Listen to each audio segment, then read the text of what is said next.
ปัญญาของพระเจ้าเหนือกว่าความคิดของมนุษย์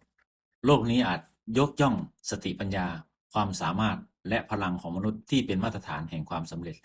แต่พระวจนะคำของพระเจ้าสำแดงให้เราเห็นว่าสิ่งที่มนุษย์มองว่าเขาหรืออ่อนแอ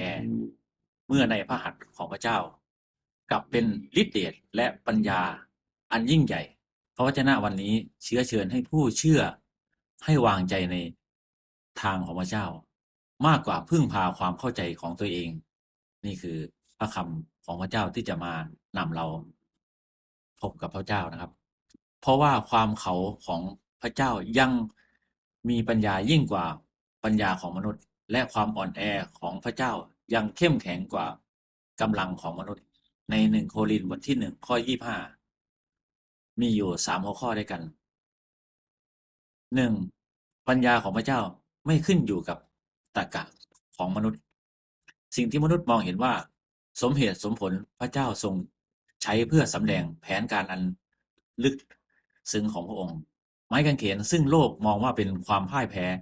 กลับเป็นชัยชนะสูงสุดของความรอดนี่คือปัญญาของพระเจ้านี่คือความเหนือกว่าความคิดคำนวณของมนุษย์ในยุคสมัยนี้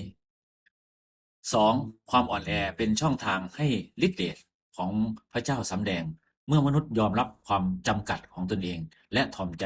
พึ่งพาพระเจ้าฤทธิ์เดชของพระองค์จะสำแดงอย่างเต็มที่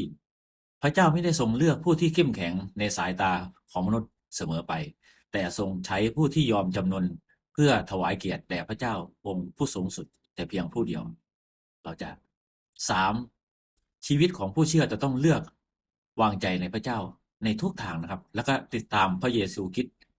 คือการเลือกเชื่อฟังพระวจนะของพระเจ้าแม้จะสวนทางกับกระแสโลกเมื่อเราดำเนินชีวิตตามปัญญาของพระเจ้าแล้วชีวิตเราจะเกิดผลยิ่งขึ้นและเป็นพยานถึงฤทธิ์เดชของพระองค์มากกว่าความสามารถของมนุษย์ใดๆในโลกนี้นะครับเราจะเข้ามาอธิษฐานขอบคุณพระเจ้าสำหรับในเช้าวันนี้ที่เราได้รู้จักกับพระเจ้ามากขึ้นกว่าเดิม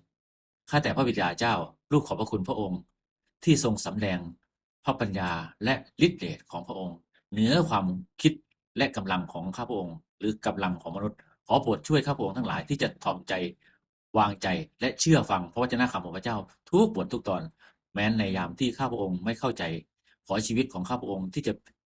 เป็นภาชนะที่พระองค์ทรงใช้ข้าพระองค์ถวายเพื่อถวายเกียรติแด่พระเจ้าเพื่อพระนามของพระองค์นามเดียวนามในสูงสุดจึงอธิษฐานฝากมอบทุกอย่างไว้กับพระองค์ด้วยความเชื่อและไว้วางใจในพระนามพระเยซูคริสต์เจ้าเอเมนครับขอพระเจ้าอวยพรครับ